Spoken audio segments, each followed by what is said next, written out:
Alright, hello everyone and welcome back to my Fallout 4 Mod Spotlight series, where today we are having a look at the Bergman 1896 Automatic Pistol mod, which is being made by user D. Magnus. And what this glorious little piece of work looks at into the game is a very interesting and unique weapon from the early days of firearms development, and that of course is the Bergman 1896. Now this is a very unique gun that surprisingly I actually know a little bit about, because I do have a strange thing for odd, relatively unknown guns.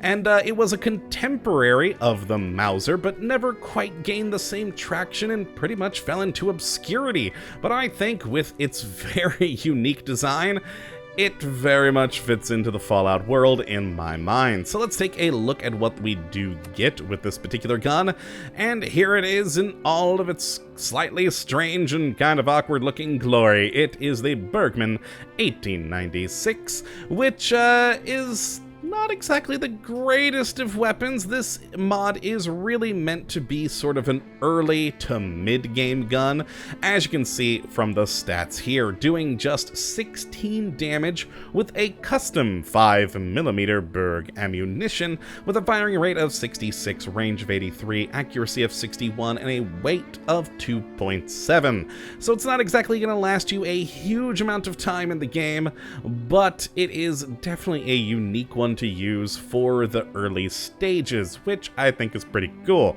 And thanks to the unique number of modifications here, we actually can customize this to really fill a few different roles, which is always a great thing to have.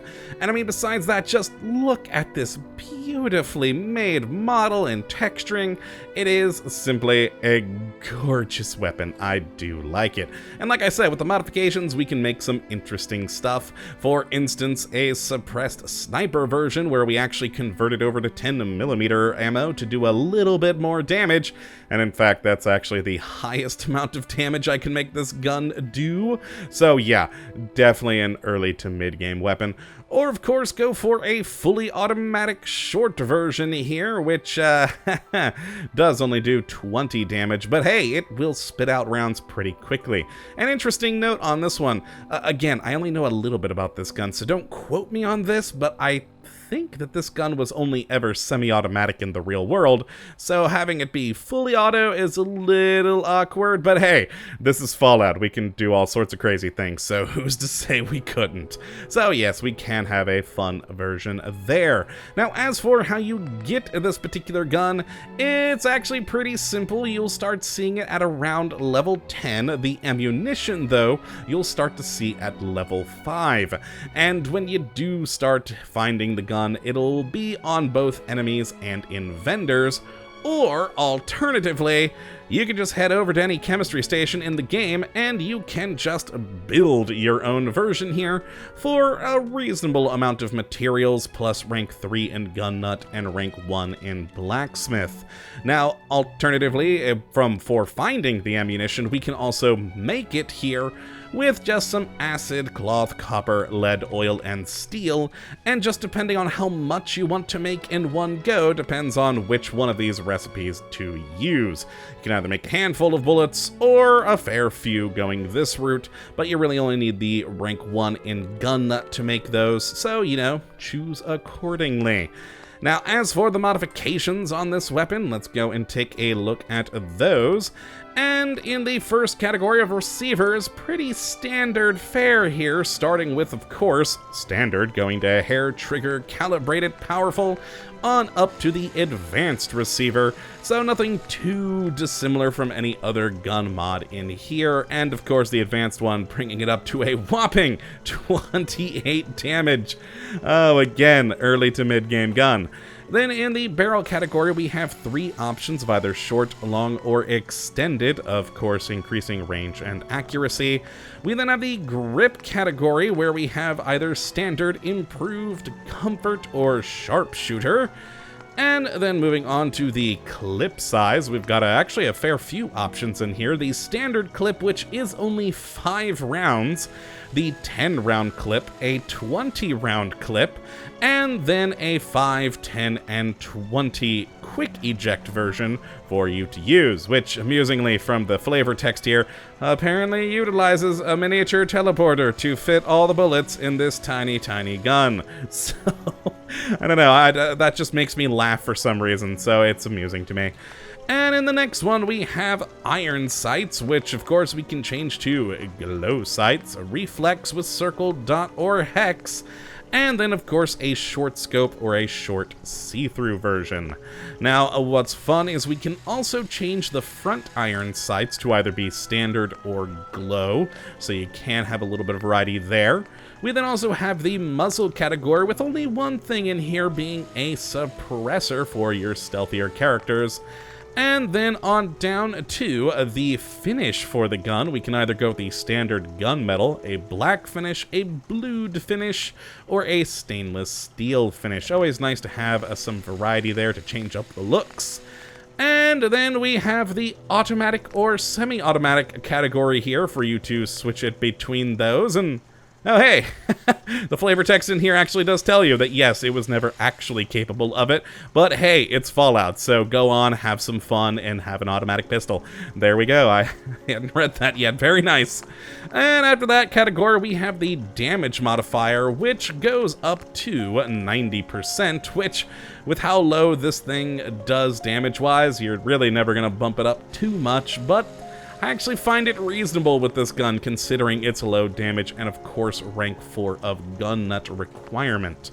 And then finally, we have the ammunition category, where we can either keep it as the standard 5mm Bergman rounds, or change it up to 38 or even 10mm ammunition to give yourself a little bit more damage, which is always good. So there you go, that is the modifications for this gun, so let us go and take a look at it in the world. And I'll be quiet so we can take a few shots. There we go, and a standard reloading animation. In fact, it uses the reload animation from the Deliverer, so nothing custom there.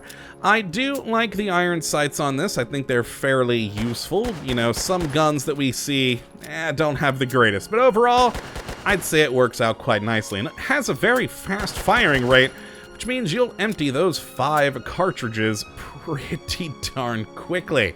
Now let's actually move to the suppressed version here, which of course I did put the nice scope on and with the 10mm rounds. There we are, we still have that fast firing rate, but a lot more controllable, which is pretty nice. And then we have the automatic version, which lets just pull the trigger and see where it takes us. We'll start at that horizon line there, and fire! So with a 20-round magazine, it got us to about there, so a fair amount of recoil on an automatic, but hey, at close range in a room, this will do some pretty good damage, I think. So that, of course, leads us to our practical testing against our poor friends over here of Will and Randy. So let us pull out the suppressed version for Will, and then we'll use the automatic on Randy, and hopefully that all goes well. So let's see if I can actually make the shot, and fire! Ooh, 1 shot, 1 kill. Perfect. I didn't even have to get the sneak damage on that. Lovely. Alright, well, let's switch up to the automatic. And this does only do 20 damage, so it might take a few more rounds. Oh god, plus we gotta get to Randy. He's a little bit further away today. Hi Randy, how are you? I'm just going to end you. Oh god, I think I only hit him with 1 or 2 bullets. There we go, there we go. Yeah, you really want to use this as an up-close and personal gun. I mean, with an automatic gun like this, that's really what it's good for. But yes, that is the Bergman 1896 automatic pistol. A very interesting and unique gun from history, which is lesser known, not forgotten certainly, but definitely not one of those guns you hear about often. So if you'd like to take a look at this weapon for yourself, which I would definitely recommend you go and do, you can take a look at the link in the description as per usual. But that is going to be it for today. I hope you all have enjoyed, and of course you do come back for the next episode when hopefully we'll be looking at yet another wonderful mod. But until then, thank you for watching, and as always, have a good one.